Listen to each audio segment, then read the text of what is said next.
Friends, 7 day of Russia-Ukraine war. Looking at the situation plainly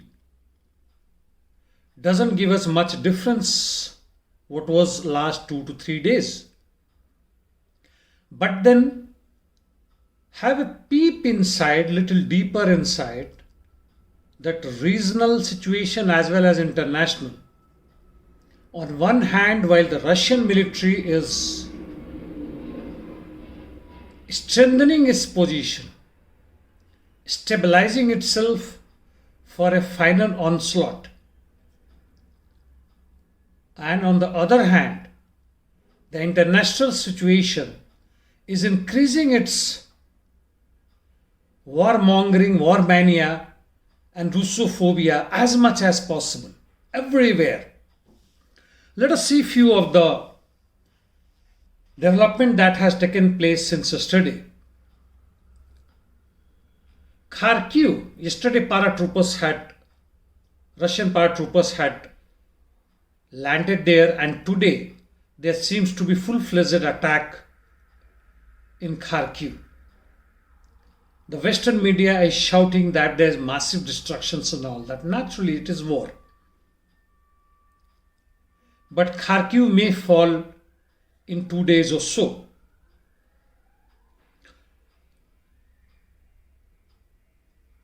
Kherson, it is already under control of Russia. Kiev, that encirclement has risen from all the sides. The consolidation was taking place from last 2 to 3 days. It is further strengthened. Now let us see some of the international development. Mexico and Turkey has said they are not joining anti-Russian sanction led by US and NATO.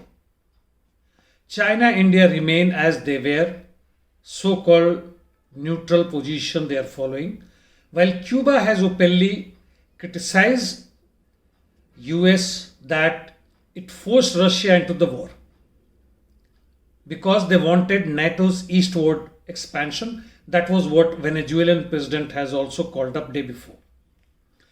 In UN special meeting, when Lavrov came to talk, the Russian foreign minister, close to 100 countries' reps, they boycotted. It's part of war propaganda, nothing else. But he very clearly brought out that the present regime in Ukraine since 2014, irrespective of changes of the president, had been extremely dictatorial. They had banned Russian language, even in eastern Ukraine, where 70-75% population, mother tongue is Russian, or they could talk in Russian language, and where 30-35% population is of Russian natives.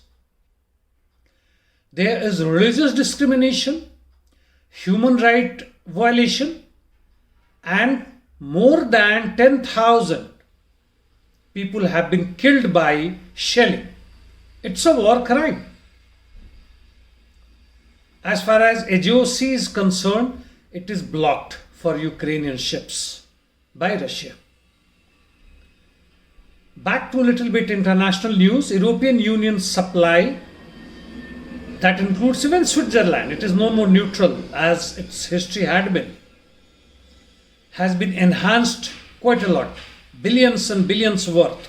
That includes even jet aeroplanes.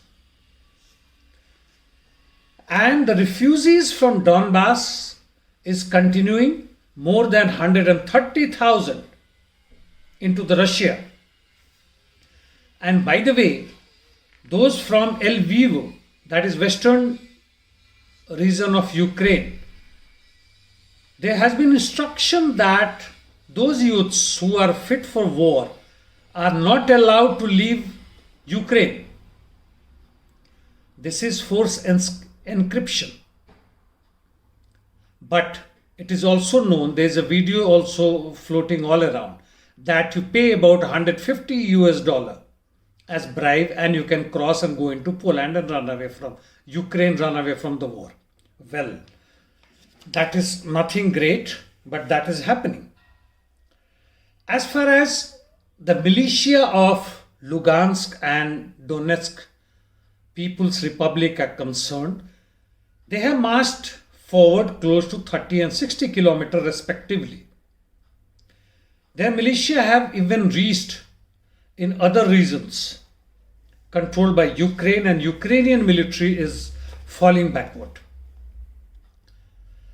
While all this chaos is going on, when Russia has said that peace talk is meaningless with Ukraine because Ukraine has applied to become member of European Union. Yet it seems that second round of peace talk will go through. What will be the outcome? It is anybody's guess, but hope that that materializes and Ukrainian people force their government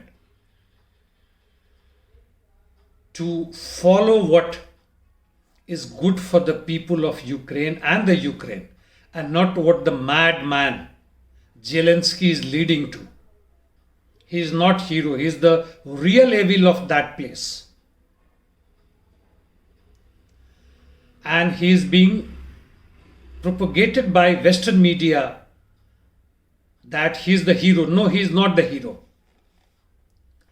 He is the warmonger. He did nothing since he has taken over the power to normalize the relation with Russia. He continued onward moving with the sole purpose of joining NATO. And NATO is what? It's the machine for war. It's the machine for hegemony. It's the machine for the plunder since its inception, 1949 or so. That we'll have to find out. Well, that is the by and large this thing, but one or two more pieces of information. In Melitopol, where the Russians have taken over, the looting and the war is over. The peace has returned in the streets and normal day-to-day life has started. So will start in Mariupol soon after the DPR militia reaches there with the help of Russian military. Kharkiv has to be seen. And by the way, the last but not the least, there is a lobby in the US who wanted or who were helping the import of enriched uranium from Russia because it is very cheap, and that helps US produce cheaper electricity, and compared to the other electricity producers, they get relatively more surplus value, higher profit rate. It's all part of business, friends. It's all part of business. There's hardly anything to analyze as far as I am concerned for today. It's continuing from the previous days. You see my yesterday's video and see what is on. Whatever you do, think again before you ally yourself knowingly or unknowingly with the US imperialism and NATO in an effort to denounce war. You must understand the character of the war. What is good for the people, what is good for the global citizens, what is good for the working people. And then you ally yourself which side you want to go. That your analysis will help your friends, your comrades to grow up and not to become a silly either leftist or rightist with a limited brain, no world outlook. Grow up, friends. Thank you.